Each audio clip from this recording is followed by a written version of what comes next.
She crashed my party, I can crash hers.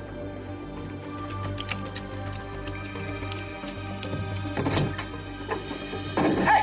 Come out and face me! Hey, careful, careful. Don't poke me with that file thingy. It's your fault for insisting on a pedicure just because I asked you to meet me at my place of work. Tell me what is going on. I will, as soon as you're done buffing my corns. Ow! Jeez. We had a deal, okay? I sent Kim to prison, and I still don't have my money. There was a hitch. Kim sent Clint a letter. Oh, my gosh. Is Clint on to us? Don't worry, I intercepted it. Clint's gonna be receiving a very different letter. This business with Victor's will, it's gonna be ugly. Especially with both Todd and Tina in the running. You can say that again. Listen, I'm sorry that Tina unloaded on you like that.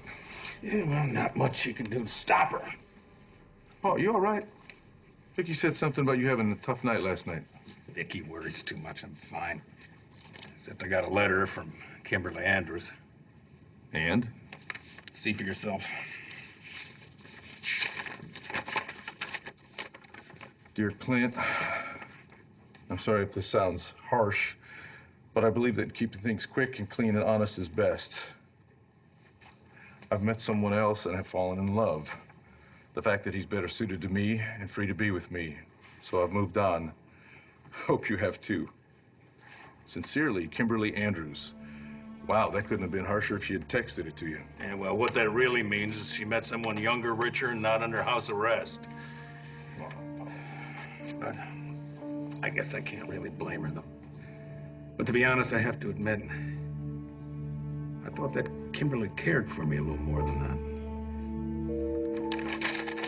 Even if you intercepted Kim's letter to Clint and replaced it with a fake one, what about Kimberly Andrews, a.k.a. the real Aubrey Wentworth? What if she tries to contact Clint again and reveals to him that we framed her?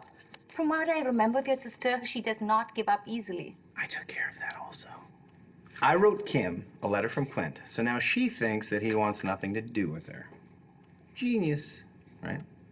That is good. Still, I can't help but feeling a little sorry for Kim. I mean, don't get me wrong. I despise her with every particle of my being and wish her nothing but agony, but it is terrible that she went to prison for a crime committed by her own brother. And I still don't have the money that she stole from me in the first place. I also have a plan for that. Oh, really? What kind of plan? I can't tell you.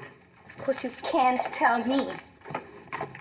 Okay, suffice to say, it involves a certain golden goose, who's right now sitting on her golden nest, getting ready to lay some big, fat golden eggs. Cutter, speak English, please. What the hell is that supposed to mean? All right, an incredible money-making opportunity just fell into my lap. You dropped something, Cinderella. Your mask. Don't worry, I brought it back. Now you can spook some other poor sap into giving you all of his money. Look, I don't know how Cutter convinced you to come to my party last night. I don't know what he promised you. I don't know who you are or what you look like. But you need to know one thing. If you're gonna pass yourself off as Gigi, miraculously, back from the dead, you're out of your twisted little mind, okay? There's only one Gigi in this world. One, and she's not you.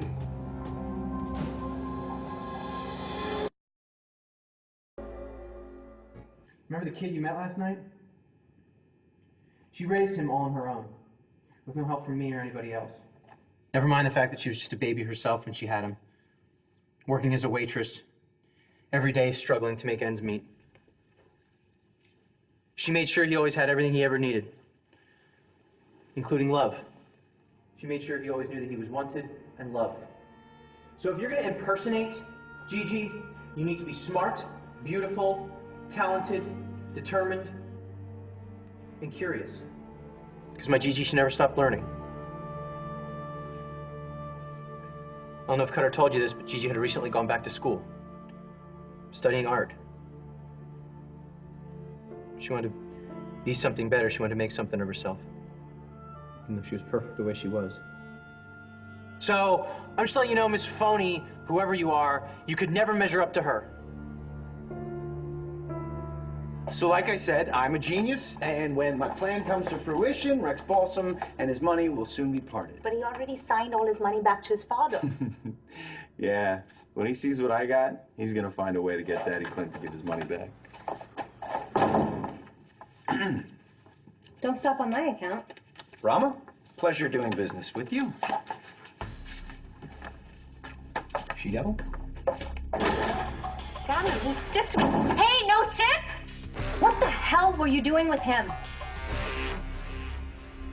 Well, it's obvious that Kimberly did not come back here for me. She came back for the money. And even though I'm broke, she figured she could squeeze some blood out of the stone. So the saying is true. There's no fool like an old fool. I'm so sorry, Paul. Don't be. I'm not that upset. Maybe a little bit, but I'm okay. And maybe I'm okay because this time around didn't get that serious. Well, maybe Kimberly Andrews is not the ex-wife that you still have feelings for. Oh. You and Cutter got quiet pretty fast. What were you talking about? Nothing? What? He came in for a pedicure. What am I supposed to do? Give him the silent treatment? Aubrey, he's a paying customer. Even though he doesn't tip. As long as that's all it is. Ramma, the guy has to be avoided at all costs. In fact, I am so disgusted with him right now, I can't even stand it. Do you know what that snake is trying to pull? Not another scam. What is it this time? Oh, it's a whole new low. Cutter's trying to convince Rex that he can bring back his dead fiancée. You might as well come out now. This little scam is over. Believe me, better people, or should I say worse, have tried. You think Cutter's bad? You obviously never met Gigi's horrible sister, Stacy. She did everything she could to make trouble for Gigi and me, but it didn't work. It couldn't. Because Stacy was a conniving, vicious little bitch who couldn't hold a candle to Gigi. It's a mystery they even came from the same gene pool. No one can ever take away what Gigi and I had. What the hell are you doing here? Crashed the party last night with a woman wearing a mask. He tried to convince Rex that she was Gigi. But she wasn't. No, Ramma, Gigi's dead, remember? That's why the woman was wearing a mask. She was a fake. Oh, interesting. But wait, Rex has signed over all his money back to Clint, has he not? True, but Cutter thinks that Rex can get Clint to foot the bill for his dead daughter-in-law to be. I feel so bad for Rex. What Cutter's doing to him is just sick. Sounds like you're getting pretty fond of poor Rex. He's a really nice guy. Mm-hmm. Are you sure that's all that there is? Are you falling for him, Aubrey? How the hell did you get in here? No, I broke in. Call the cops. Get out. No, Get no, out. no, not until I get a look at the girl you're trying to pawn off on me without her mask. The girl that I'm trying to pawn off on you, Rex, it's Gigi. All right? She's right on the other side of that door, but you don't get to see her until you pay me what she's worth. Are you serious? If my Gigi were behind that door, she wouldn't hide. She'd have broken it down to get to me. Think about it. Think about it. I don't know if you've given all your money back to your pa yet, but I've got what you want. It's right on the other side of that door. Go to hell. Same to you.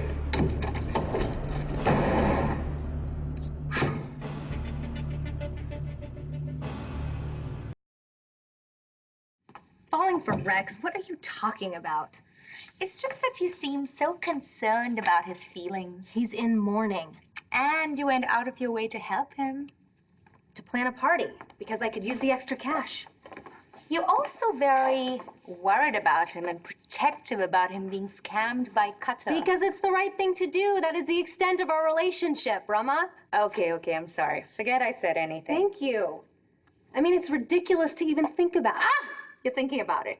Rex is grieving the loss of Gigi. Getting together with him is the last thing on my mind. Is that so? Yes. Why? What are you thinking? Come on, Aubrey. What's the plan? Do you think you can trade one Buchanan for another? Rex may be a Buchanan, but he's not rich anymore. He's just plain old Rex. But he still has the house. Yes, I know that. Why are we talking about this? Because I can see it in your face every time you talk about him. There is nothing in my face, and there is nothing between me and Rex Balsam.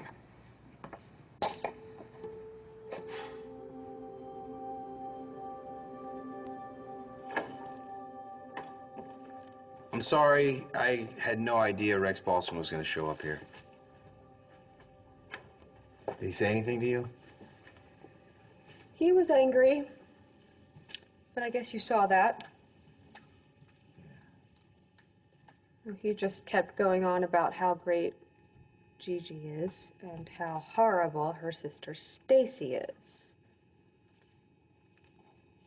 And it all sounded familiar. Did you remember anything? No, I don't really remember anything. He sounds like a wonderful guy who adored his fiancée. He can be all yours as soon as he decides to pay up.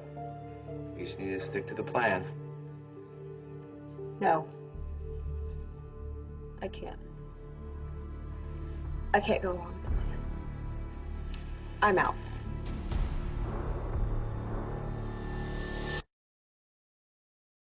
I wouldn't want my child to be ashamed of me. Oh, Destiny, I just don't see how that's possible. If it's okay, can I help you with your essay? I mean, if things were different, I'd be doing this with Matthew. Thanks, Miss B. I'd like that. Yes. All right. Rex, when did you get here? I just got in. Is Roxy around? Oh, she's at the hotel. Something about towels.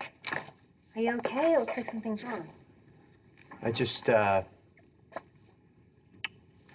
confronted the woman from last night, the one in the mask. Did she even remotely pass for Gigi? No, I didn't get a look at her. She hid in the bathroom till Cutter came and threw me out. So what happened? Nothing. I just railed at her. I went on and on about Gigi. It was horrible. Oh, Rex, I'm so sorry. I wish I could help. You can't bail on me now that you're so close to getting everything you want. I don't care about that anymore. What are you talking about? Rex Balsam's everything you've ever wanted, whether you remember it or not. And I don't want to hurt him. He's already suffered enough. And from what he said, apparently I caused a lot of that suffering. I'm not his Gigi. And I never will be. So there's only one thing for me to do that makes sense. What? I have to undo this surgery. I have to look like the old Stacy again.